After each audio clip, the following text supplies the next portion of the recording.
Un roi, chapitre 21. Après ces événements, voici ce qui arriva. Un certain Naboth, de Jizréel, avait une vigne à Jizréel, à côté du palais d'Akab, roi de Samarie. Akab ordonna à Naboth, « Donne-moi ta vigne, pour que j'en fasse un jardin potager, car elle est tout près de ma maison.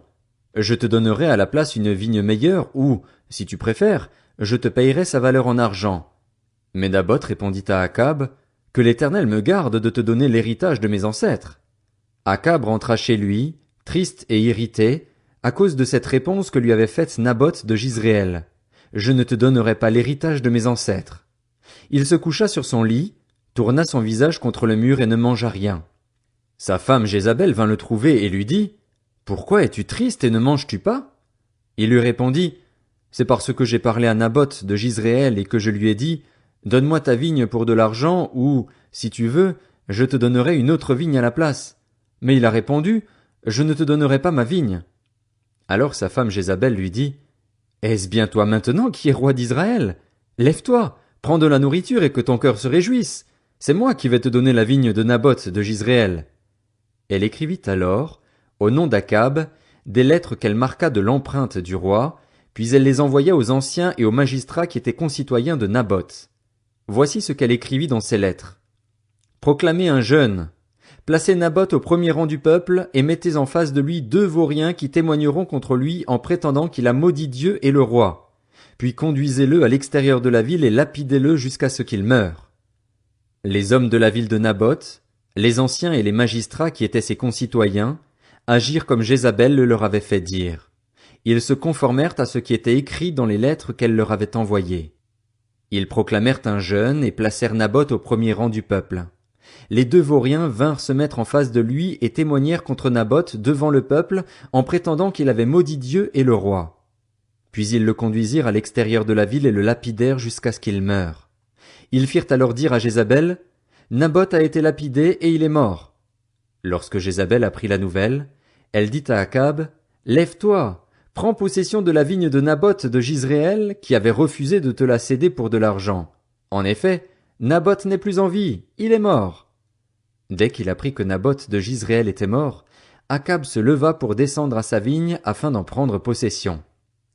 Alors la parole de l'Éternel fut adressée à Élie le Tishbite. « Lève-toi, descends à la rencontre d'Akab, le roi d'Israël, qui se trouve à Samarie. Le voilà dans la vigne de Naboth, où il est descendu pour en prendre possession. Tu lui annonceras, « Voici ce que dit l'Éternel, n'es-tu pas un assassin et un voleur ?» Et tu ajouteras, « Voici ce que dit l'Éternel, à l'endroit même où les chiens ont léché le sang de Naboth, ils lécheront aussi ton propre sang. » Akab dit à Élie, « Tu m'as donc retrouvé, mon ennemi ?» Il répondit, « Je t'ai retrouvé parce que tu t'es toi-même vendu pour faire ce qui est mal aux yeux de l'Éternel. Je vais faire venir le malheur sur toi, je vais te balayer, je vais exterminer tout homme qui appartient à Akab, qu'il soit esclave ou libre en Israël. Je vais rendre ta famille pareille à celle de Jéroboam, fils de Nébat, et à celle de Baécha, fils d'Akija, parce que tu m'as irrité et que tu as fait pécher Israël. » L'Éternel parle aussi à Jézabel. Il dit, « Les chiens mangeront Jézabel près du rempart de Jizréel. Le membre de la famille d'Akab qui mourra dans la ville sera mangé par les chiens, et celui qui mourra dans les champs sera mangé par les oiseaux. Il n'y a eu personne qui se soit lui-même vendu comme Akab pour faire ce qui est mal aux yeux de l'Éternel, et sa femme Jézabel l'y poussait. Il a agi de la manière la plus abominable en suivant les idoles, comme le faisaient les Amoréens, ces peuples que l'Éternel avait dépossédés devant les Israélites. » Après avoir entendu les paroles d'Élie, Akab déchira ses habits, se couvrit d'un sac à même la peau et jeûna. Il dormait avec ce sac et il marchait tout lentement.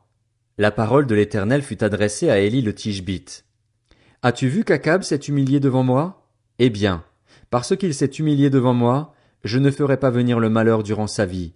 Ce sera pendant la vie de son fils que je ferai venir le malheur sur sa famille. » Un roi, chapitre 22.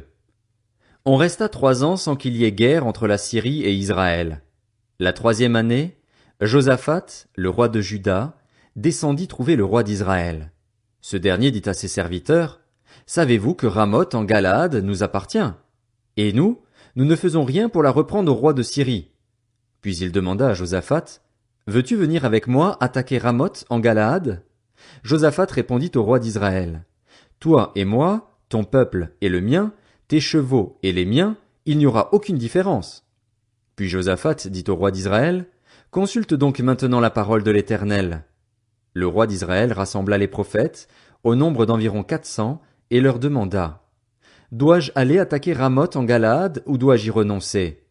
Ils répondirent, Monte-y et le Seigneur la livrera entre les mains du roi.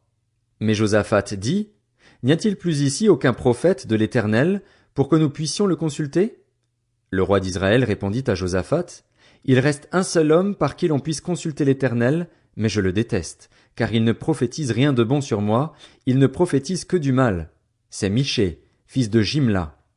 Josaphat répliqua, Que le roi ne parle pas de cette manière. Alors le roi d'Israël appela un eunuque et lui dit, Fais venir tout de suite Michée, fils de Jimla. Le roi d'Israël et Josaphat, le roi de Juda, étaient assis chacun sur son trône, habillés de leur tenue royale, sur la place qui se trouve à l'entrée de Samarie, et tous les prophètes prophétisaient devant eux. Sédécias, fils de Kenaana, s'était fabriqué des cornes en fer et il affirma, Voici ce que dit l'Éternel, avec ces cornes tu frapperas les Syriens jusqu'à leur destruction. Tous les prophètes renchérissaient, Monte à Ramoth en Galaad, tu connaîtras le succès et l'Éternel la livrera entre les mains du roi. Le messager qui était allé appeler Michée lui dit, Les prophètes sont unanimes pour prédire du bien au roi. Que ta parole soit donc pareille à celle de chacun d'eux. Annonce du bien. Michée répondit, L'Éternel est vivant. Je communiquerai ce que l'Éternel me dira. Lorsqu'il fut arrivé vers le roi, celui-ci lui dit, Michée, devons-nous aller attaquer Ramoth en Galaad ou devons-nous y renoncer? Il lui répondit, Monte-y, tu connaîtras le succès et l'Éternel la livrera entre les mains du roi. Le roi lui dit, Combien de fois me faudra-t-il te faire jurer de ne me dire que la vérité au nom de l'Éternel? Michée répondit, Je vois tout Israël dispersé sur les montagnes, comme des brebis qui n'ont pas de berger. Et l'Éternel a dit, Ils n'ont pas de seigneur. Que chacun retourne en paix chez lui. Le roi d'Israël dit à Josaphat, Ne te l'avais-je pas dit? Il ne prophétise rien de bon sur moi, il ne prophétise que du mal. Michée ajouta, Eh bien, écoute donc la parole de l'Éternel. J'ai vu l'Éternel assis sur son trône, et tous les corps célestes debout près de lui, à sa droite et à sa gauche. L'Éternel a dit, Qui va persuader Akab de monter à Ramoth en Galaad afin qu'il y meure? Ils ont répondu l'un d'une manière, l'autre d'une autre. Mais un esprit est venu se présenter devant l'Éternel et a dit, Moi, je vais le persuader. L'Éternel lui a dit, Comment? Je vais sortir, a-t-il répondu, et je vais être un esprit de mensonge dans la bouche de tous ses prophètes. L'Éternel a dit, Tu le persuaderas, tu vas y parvenir, sors et agis de cette manière. Maintenant, l'Éternel a mis un esprit de mensonge dans la bouche de tous les prophètes que voici, mais lui, il a prononcé le malheur contre toi. Alors Sédécias, fils de Kenaana, s'approcha, frappa Michée sur la joue et dit, Par où l'esprit de l'Éternel est-il sorti de moi pour te parler? Michée répondit, Tu le verras le jour où tu iras de chambre en chambre pour te cacher.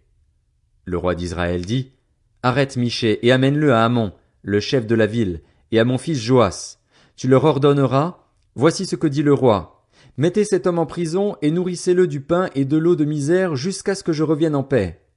Michée dit, Si tu reviens en paix, c'est que l'Éternel n'a pas parlé par moi.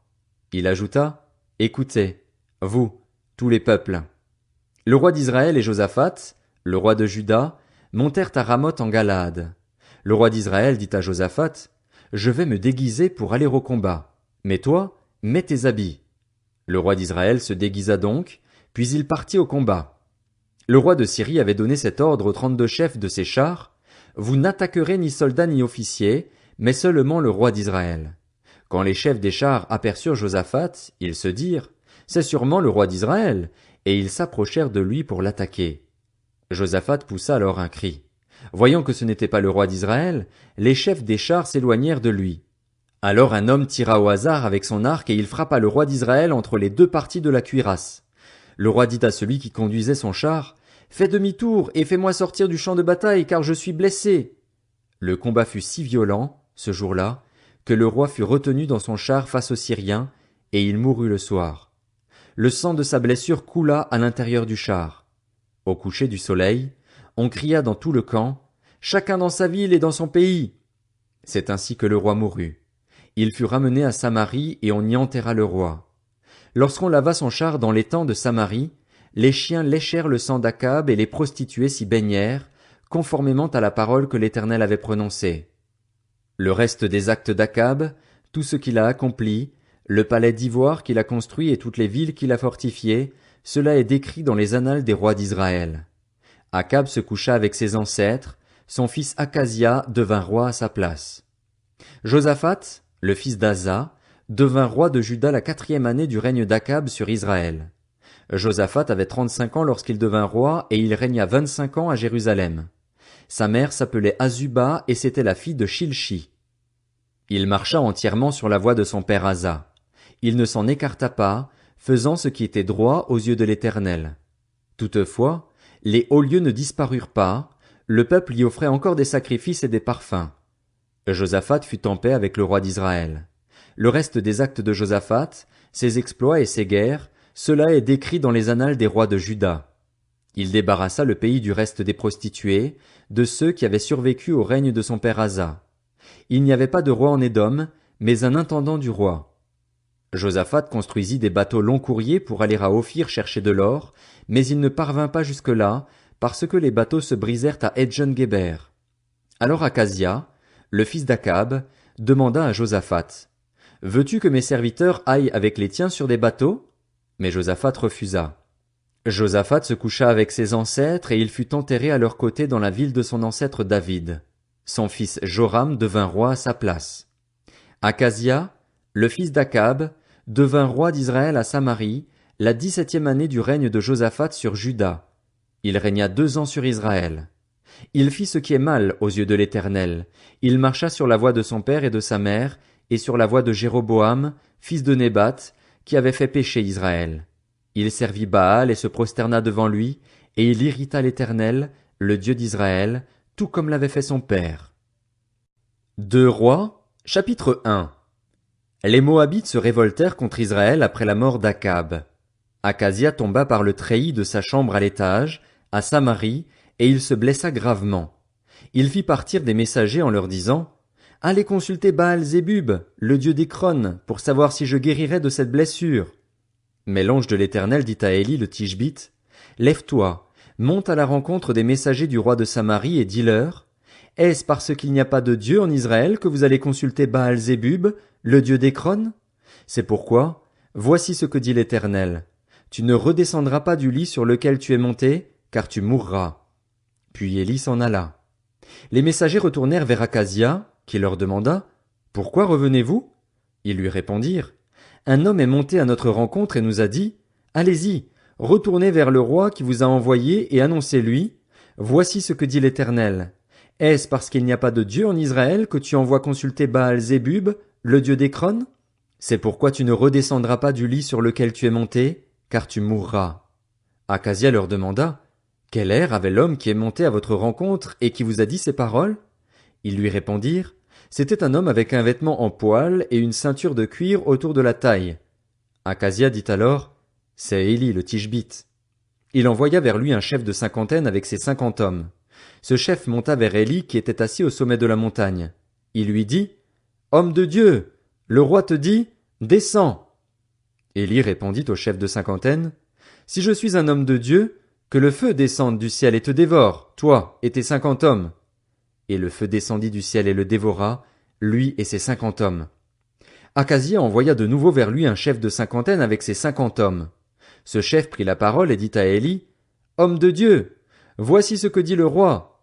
Dépêche-toi de descendre. » Élie leur répondit, « Si je suis un homme de Dieu, que le feu descende du ciel et te dévore, toi et tes 50 hommes. » Et le feu de Dieu descendit du ciel et le dévora, lui et ses 50 hommes. Akazia envoya encore un 3e chef de 50 avec ses 50 hommes.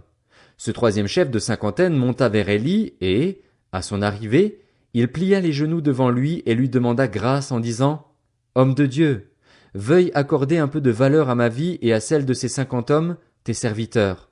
Le feu est descendu du ciel et a dévoré les 2 premiers chefs de 50 et leurs 50 hommes. Mais maintenant, veuille accorder un peu de valeur à ma vie. » L'ange de l'Éternel dit à Élie, descends avec lui, n'aie pas peur de lui. Élie se leva et descendit avec ce chef vers le roi. Il lui annonça, voici ce que dit l'Éternel.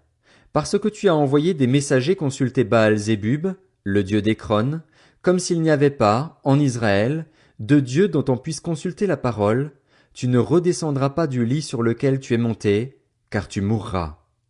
Akazia mourut, conformément à la parole de l'Éternel prononcée par Élie.